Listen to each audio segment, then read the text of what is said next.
Assalamualaikum warahmatullahi wabarakatuh. Perkenalkan, nama saya Abhinav Zakli, NPM 1971020243. Di sini saya akan menjelaskan materi singkat yang bertema hukum merusak lingkungan dalam Islam dan dalilnya.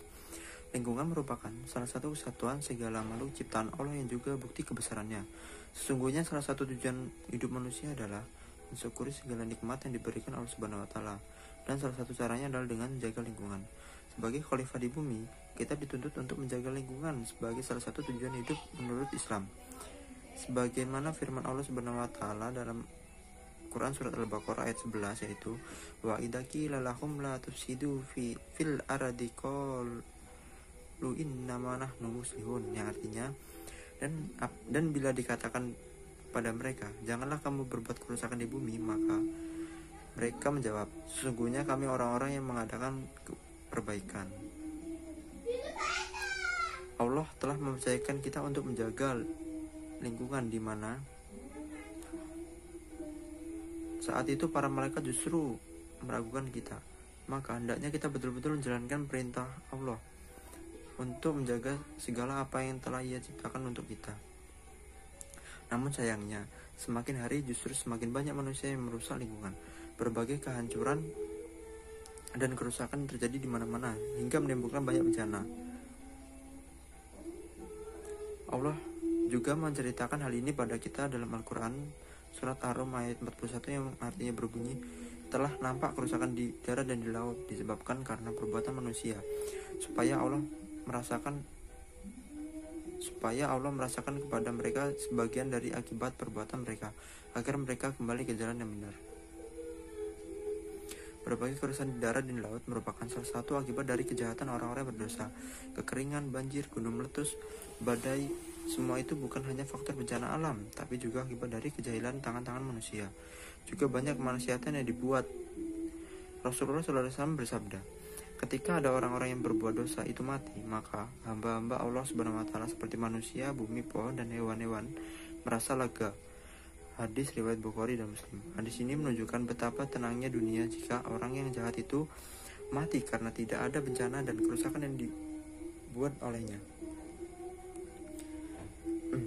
Dalil tentang menjaga lingkungan.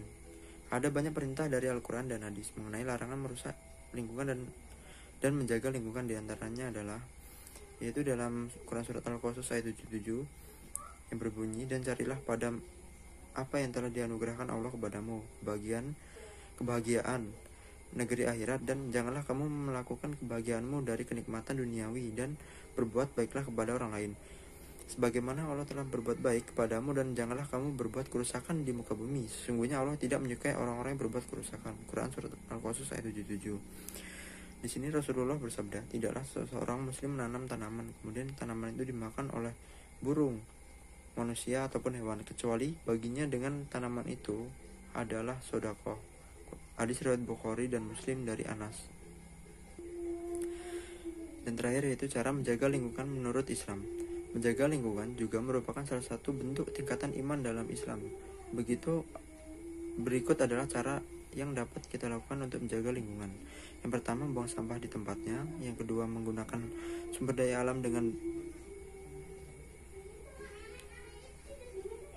tidak berlebihan.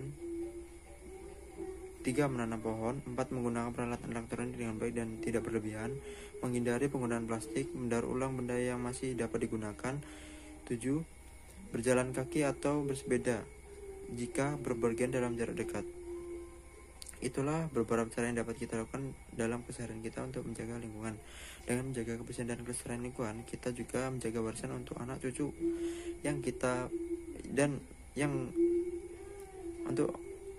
dan mengikuti gaya hidup sehat Rasulullah. Selain itu, kebersihan adalah sebagian dari iman, yang mana banyak sekali keutamaan kebersihan dalam Islam. Semoga kita menjadi hambanya yang bersyukur dan menjaga pemberiannya. Amin. Terima kasih, itu dia materi saya. Wassalamualaikum warahmatullahi wabarakatuh.